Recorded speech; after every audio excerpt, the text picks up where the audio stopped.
Developments from India, where a horrific train accident killed close to 300 people on Friday night. Indian Railways' initial investigation report, accessed by WION, rules out any sabotage. It suggests human error, and a notice has been issued to the assistant station master of the local railway station. According to the Indian Ministry of Railways, the search and rescue operations have now been completed at the derailment site and that the restoration work has commenced. The Railway Minister and other senior officials stayed through the night as the restoration work continued. The ministry stated that more than 1,000 workers and officials were present at the crash site. All the overturned coaches of the Coromandel Express have been grounded and the tracks have been cleared as well. According to the Minister for Railways, Ashwini Vaishnav, out of the two main lines, track laying work has been done on one of them and is underway on the other. The Minister has said that the incident happened due to a change in the electronic interlocking. He said that the root cause and those responsible for the incident have been identified and that the inquiry into the train accident has also been completed. The Rail Safety Commissioner will submit the report at the earliest. Let the inquiry report come out, but the cause of the accident has been identified and the people responsible have been identified. So abhi kuch bhi कहना ठीक नहीं है. Let the entire thing be investigated by the proper investigating authorities. The incident involved multiple trains, 2 passenger trains and 1 freight. The Coromandel Express train collided into a goods train near Bhananga railway station in Balasore district. The train was on the way to Chennai Central Station from the Shalimar station near Kolkata. It was reportedly going at full speed as it was not supposed to stop at the station. After hitting the goods train, 21 of its coaches derailed, with 3 infringing on the other line. And moments later, another passenger train, Howrah Superfast Express, running from Bangalore to Howrah, West Bengal, got entangled with the Coromandel Express and its coaches overturned too.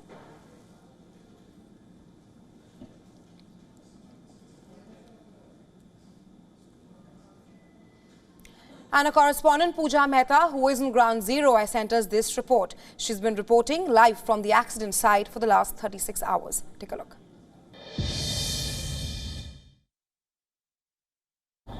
36 hours after a massive train accident took place in Odisha's Balasore and more than 288 people lost their lives in this massive accident, restoration work is underway in full swing. You can see here we are at the very site where the derailment took place. 10 to 8 coaches of the Coromandel Express had derailed, and now the rescue and relief operations have been officially ended and restoration work is underway on war footing. Till late last night, the Railway Minister Ashwini Vaishnav and other railway officials were present at the site to oversee the restoration works. What you see now are the capsized bogies and the coaches that have been removed from the train lines. The tracks have been cleared and you can see the JCBs.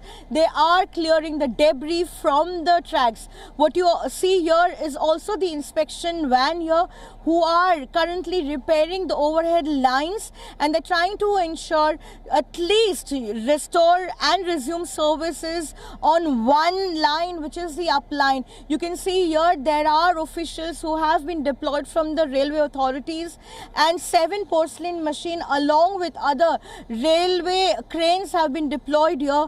So far you can see the wheel sets and the components of the coaches have been removed from the tracks, and we can expect in the next couple of hours or by today evening the restoration work will be completed and at least one line will resume services.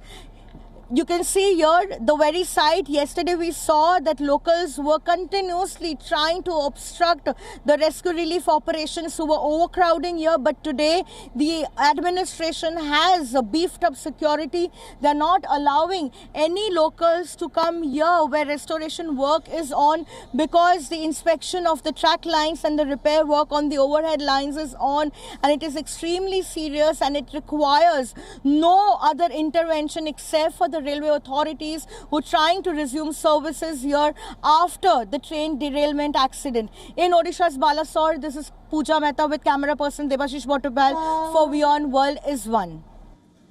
Staying on with the story, as India witnessed its worst railway tragedy in 28 years, stories of despair and grief are pouring in. The eyewitnesses have been sharing their tales of trauma and survival. Many recalled how there was chaos all around and how they could never imagine that a tragedy like this would befall upon them. People all around, bloodied face, arms, severed arms, and it was chaotic. It was chaotic like anything. So they were shouting for help, cries of help, wailings, families, mothers looking for children.